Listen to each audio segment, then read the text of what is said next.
Hello students, welcome back to my channel. तो जैसा कि हम स्टार्ट कर चुके हैं न्यू बैच 2026 की क्लासेस बीए फर्स्ट ईयर के फर्स्ट सेमेस्टर के स्टूडेंट्स के लिए।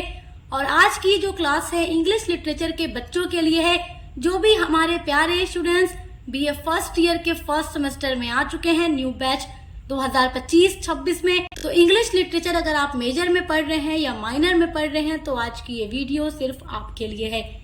इंग्लिश लिटरेचर के अलावा भी हम सभी सब्जेक्ट का सिलेबस डिस्कस कर चुके हैं, न्यू सिलेबस, और क्लासेस स्टार्ट कर चुके हैं, प्लेलिस्ट बना दी गई है। तो आप चैनल को सब्सक्राइब कर ले ताकि हर आने वाले वीडियोस के नोटिफिकेशन आपको मिलते रहें।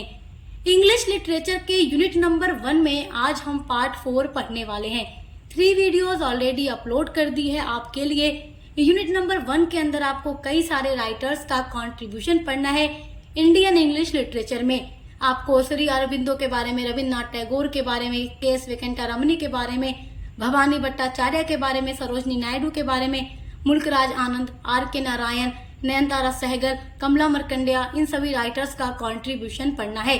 तो पार्ट 1 में आपने श्री अरबिंदो के बारे में पढ़ा, पार्ट 2 में आपने रविन्द्रनाथ टैगोर के बारे में पढ़ा, पार्ट 3 में आपने के.एस. वेंकटरमणी के बारे में पढ़ा, और आज की वीडियो पार्ट 4 में आप पढ़ेंगे कंट्रीब्यूशन ऑफ भवानी भट्टाचार्य। भवानी भट्टाचार्य भी इंडियन राइटर थे और इनका क्या कंट्रीब्यूशन है आइए वो जानते हैं। सबसे पहले आपको पहली हेडिंग लिखनी है इंट्रोडक्शन। मैंने आपसे पहले ही कह दिया है कंट्रीब्यूशन की पहली हेडिंग आपको एग्जाम में इंट्रोडक्शन ही लिखनी है। इससे आपको नंबर बहुत अच्छा मिलेगा। जब आपका आंसर इफेक्टिव होगा तो आपको एग्जामिनर अपने आप ही अच्छा नंबर देगा। तो किस तरीके से एग्जाम में कॉपी लिखते हैं, कैसे लिखते हैं, सब चीजों के बारे में मैं आपको बताती रहती हूँ। तो क्लासेस आप हमारे साथ जुड़कर जरूर किया करें। फर्स्ट हेडिंग इंट्रोडक्शन यानी परिचय। किसका परिचय? भवानी भट्टाचार्य का। Bhavani Bhattacharya was an Indian writer of Bengali origin. Bhavani Bhattacharya जो थे बंगाली मूल यानी बंगाली ओरिजिन, बंगाली मूल के भारतीय लेखक थे। हु मतलब जिन्होंने, रोट मतलब लिखा, सोशल रियलिस्ट फिक्शन। सोशल मतलब क्या होता है? सामाजिक। रियलिस्ट मतलब होता है यथार्थवादी, जिस पर सच्चाई बेस्ड हो, मतलब सच्ची चीजों पर जो आधारित हो, सोसाइटी की जो कुछ भी सोसाइटी में हो रहा हो उसको एकदम यथार्थवाद चित्रण करके दिखाना, सच्चाई पर दिखाना। फिक्शन मतलब उपन्यास या नॉवेल होता है। तो इन्होंने ऐसे नॉवेल लिखे, ऐसे फिक्शन लिखे जो सामाजिक रियलिस्ट पर, यथार्थवाद पर बेस्ड थे। सेकेंड हेडिंग आप लोग डालेंगे अपने आंसर में बॉर्न। बॉर्न का मतलब होता है जन्म। तो इनकी पैदाइश के बारे में आपको इस हेडिंग के अंदर मेंशन करना है यानी लिखना है। Bhabani Bhattacharya was born in 10 November 1906 in Bhagalpur, part of the Bengal presidency in British India. Bhabani Bhattacharya was born, was मतलब थे, बोर्न मतलब जन्म, पैदा हुए थे इन 10 November 1906 10 November 1906 in Bhagalpur, Bhagalpur में, part of the Bengal presidency जो कि बंगाल प्रेसिडेंसी का हिस्सा थी, in British India. British India क्यों कहा जा रहा है? क्योंकि उस टाइम जो हमारा इंडिया था, हमारा भारत था, वो ब्रिटिश के अंडर में था। तो ये भागलपुर में पैदा हुए थे जो उस टाइम बंगाल प्रेसिडेंसी का हिस्सा था। He was famous for writing on social problem of India. He was famous, वो प्रसिद्ध थे, for मतलब के लिए, writing मतलब राइटिंग के लिए, तो वो अपने लेखन के लिए प्रसिद्ध थे। on मतलब पर, social problem मतलब सामाजिक समस्याएं of India यानी भारत की। तो भारत की सामाजिक समस्याओं पर लिखने के लिए ये बहुत ही ज्यादा फेमस थे।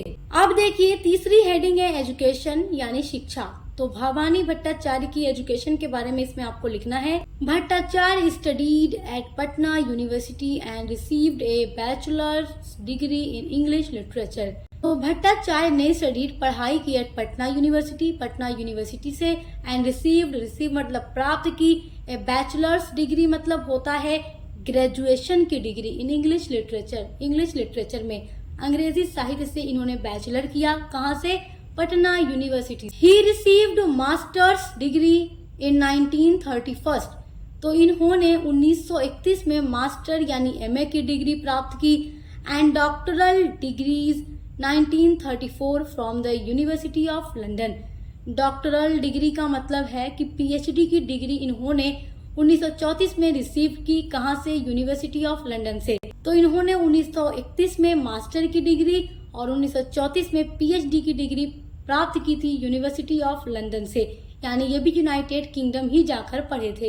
As a graduate student Bhattacharya became involve with Marxist circles.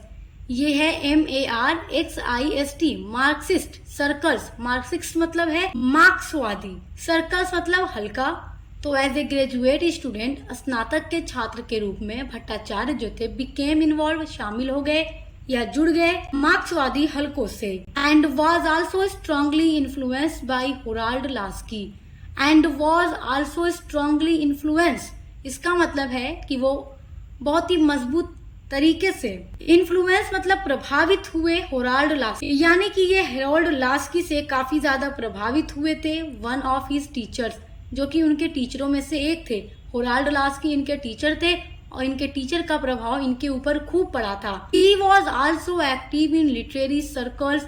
वो लिटरेरी सर्कल्स यानी जो साहित्यिक हल्के हुआ करते थे उनमें भी वो काफी ज्यादा एक्टिव थे। एंड हैड वर्क पब्लिश्ड, और उनके कई सारे वर्क जो थे, पब्लिश्ड मतलब प्रकाशित हुए थे, इन वेरियस मैगजीन्स। वेरियस मतलब विभिन्न विभिन्न, तो मैगजीन्स का मतलब पत्रिकाएं। तो इनके जो भी वर्क्स थे वो कई सारी मैगजीन्स और न्यूज़पेपर में प्रकाशित भी हुए थे, पब्लिश्ड भी हुए थे। Some of Bhattacharya's articles were published in the Spectator, और इनके कई सारे जो आर्टिकल थे वो पब्लिश्ड हुए थे, प्रकाशित हुए थे द स्पेक्टेटर में। And he developed a friendship with the editor Francis east Brown. And he developed मतलब उन्होंने विकसित किया, डेवलप्ड मतलब विकसित करना, ए फ्रेंडशिप एक दोस्ती का रिश्ता विद द एडिटर, एडिटर के साथ। एडिटर का नाम था फ्रांसिस ईस्ट ब्राउन। तो फ्रांसिस ईस्ट ब्राउन के साथ इन्होंने अपनी दोस्ती कायम की, दोस्ती का रिश्ता शुरू किया। तो अब भट्टाचार्य फ्रांसिस ईस्ट ब्राउन के दोस्त बन चुके थे। ड्यूरिंग दिस टाइम, ड्यूरिंग मतलब दौरान, दिस टाइम मतलब इस समय के दौरान, Bhattacharya also interacted with Tagore. Tagore यानी रविन्द्रनाथ टैगोर। तो भट्टाचार्य की मुलाकात रविन्द्रनाथ टैगोर से हुई और उन्होंने उनसे बातचीत भी की। इंटरेक्ट मतलब मिले और उनसे बातचीत की। He translated Tagore's poem The Golden Boat into English in 1930। तो ये रविन्द्रनाथ टैगोर से मिलते हैं, इनसे बातचीत करते हैं, उसके बाद क्या करते हैं, He translated उन्होंने अनुवाद किया टैगोर्स पोएम, रविन्द्रनाथ टैगोर की पोएम द गोल्डन बोट जो थी उसको ट्रांसलेट किया इनटू इंग्लिश में इन 1930। तो भट्टाचार्य ने 1930 में रविन्द्रनाथ टैगोर की पोएम द गोल्डन बोट को इंग्लिश में ट्रांसलेट किया। Both East Brown and Tagore advised Bhattacharya to write his fiction in English rather than Bengali. Both मतलब होता है दोनों, ईस्ट ब्राउन एंड टैगोर। तो ईस्ट ब्राउन जो कि भट्टाचार्य के दोस्त थे एंड टैगोर रविन्द्रनाथ टैगोर, ये जब मिलते हैं किससे, भट्टाचार्य से, तो ये दोनों लोग ही एडवाइस देते हैं, सलाह देते हैं भट्टाचार्य को टू राइट लिखने की, हिज फिक्शन, हिज मतलब उसकी, फिक्शन मतलब नॉवेल या उपन्यास, इन इंग्लिश में, रेदर देन बंगाली, बंगाली के बजाय। रेदर देन मतलब होता है बजाय, बंगाली। तो रविन्द्रनाथ टैगोर और ईस्ट ब्राउन ने भट्टाचार्य से कहा कि आप अपने फिक्शन को बंगाली भाषा के बजाय इंग्लिश भाषा में लिखो। अब अगली हेडिंग है फेमस वर्क्स। तो आपको अपने कंट्रीब्यूशन में फेमस वर्क जरूर लिखना होगा, तभी आपका कंट्रीब्यूशन कंप्लीट माना जाएगा। अगर आप सब लिख दें फेमस वर्क्स यानी मेजर वर्क्स आप न नोट करें अपने आंसर में, तो ये आपका आंसर इनकम्प्लीट माना जाएगा। तो इसलिए कोई भी राइटर का कंट्रीब्यूशन लिख रहे हो उसमें फेमस वर्क आप जरूर लिखिएगा, जो कि मैं आपको वीडियोस में जरूर बताती हूँ। सम ऑफ हिज फेमस वर्क्स वर, यहाँ पर कुछ फेमस वर्क दिए गए हैं भावनी भट्टाचार्य के। सो मेनी हंगर्स इनका बहुत ही फेमस वर्क था। गांधी द राइटर ये भी इनका बहुत ही फेमस वर्क था। म्यूजिक फॉर मोहिनी ये भी भावनी भट्टाचार्य का बहुत ही फेमस वर्क है। उसके अलावा शैडो फ्रॉम लद्दाख, फिर है ए ड्रीम इन हवाई एंड सम मेमोरेबल यस्टरडेज। तो ये कुछ फेमस वर्क हैं भवानी भट्टाचार्य के, तो ये आप नोट कर लीजिए या स्क्रीनशॉट कर लीजिएगा। फोर्थ हेडिंग है प्राइज। अब इतने बड़े राइटर हों, इतने अच्छे अच्छे वर्क्स लिखते हों तो प्राइज तो मिलना ही है। ही रिसीव्ड साहित्य academy award in 1967 for shadow from Ladakh. तो जो इनका बहुत ही फेमस वर्क है शैडो फ्रॉम लद्दाख, जब ये पब्लिश्ड होता है तो उसके बाद भवानी भट्टाचार्य को 1967 में साहित्य अकादमी के अवार्ड से सम्मानित किया जाता है। फिफ्थ हेडिंग आप डालेंगे डेथ एंड लिखेंगे 10 अक्टूबर 1988। तो आप इसको एक सेंटेंस में लिख दीजिएगा, ही डाइड ऑन 10 अक्टूबर 1988। इनकी मृत्यु 10 अक्टूबर 1988 में हो गई थी और हमेशा के लिए इस वर्ल्ड को ये अलविदा कह देते हैं। तो आई होप कि आप कंट्रीब्यूशन ऑफ भवानी भट्टाचार्य बहुत अच्छे से समझ गए होंगे।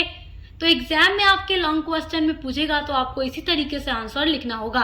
कभी कभी ये वेरी शॉर्ट में भी पूछ देता है, तो वो भी मैं आपको एग्जाम टाइम में बता दूंगी कि किस तरीके से आपको लिखना होगा, क्योंकि चाहे लॉन्ग क्वेश्चन हो शॉर्ट क्वेश्चन हो सभी के लिए हम वीडियोस अपलोड करते हैं और सब कुछ आपको डिटेल में बता देते हैं कि क्या याद करना है, क्या नहीं याद करना है और कहाँ से क्वेश्चंस आएंगे, कैसे आंसर लिखना है।